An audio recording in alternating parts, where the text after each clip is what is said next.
మనం ఎంత సంపాదించినా మన జీవితంలో అత్యంత విలువైన ఆస్తులు రెండే. ఒకటి మన ఆరోగ్యం, రెండు మన కుటుంబం.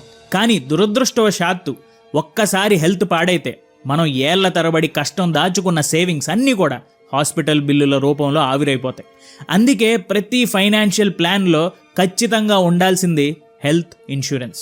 అయితే ఇన్సూరెన్స్ అనగానే మనకి గుర్తొచ్చేది విసిగించే స్పామ్ కాల్స్, మనల్ని భయపెట్టే ఏజెంట్లు. కానీ వీటన్నిటికీ చెక్ పెడుతూ జెరోదా సపోర్ట్తో వచ్చిన బెస్ట్ ప్లాట్ఫామ్ డిటో ఇన్సూరెన్స్.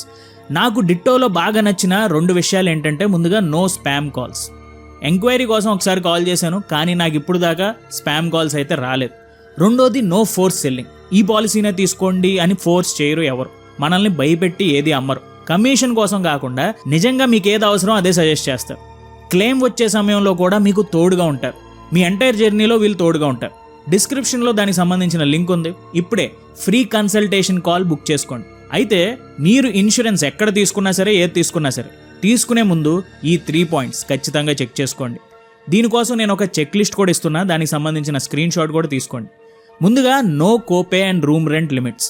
పాలసీలో కోపే కానీ రూమ్ రెంట్ లిమిట్స్ కానీ అస్సలు ఉండకుండా చూసుకోండి, లేదంటే మీ బిల్లులో సగం మీరే కట్టాల్సి వస్తుంది. Waiting period. మీకు ఆల్రెడీ ఉన్న వ్యాధులకు, ప్రీ ఎగ్జిస్టింగ్ డిసీజెస్కి వెయిటింగ్ పీరియడ్ 3 లేదా 3 కంటే తక్కువ ఉండేలాగా చూసుకోండి. 3 ఏళ్ల కన్నా ఎక్కువ ఉండే పాలసీలు మనకొద్దు. Restoration and coverage. Restoration benefit అంటే కవరేజ్ అయిపోతే మళ్ళీ రీఛార్జ్ అవ్వడం. అలాగే నో క్లెయిమ్ బోనస్. మరియు హాస్పిటల్కి వెళ్లే ముందు, వచ్చిన తర్వాత అయ్యే ఖర్చులు కవర్ అవుతున్నాయో లేదో చూసుకోండి. సో ఒకసారి డిటో ఇన్సూరెన్స్ సంబంధించిన లింక్ కింద డిస్క్రిప్షన్లో ఇచ్చాను, ఒకసారి చెక్ చేసుకోండి.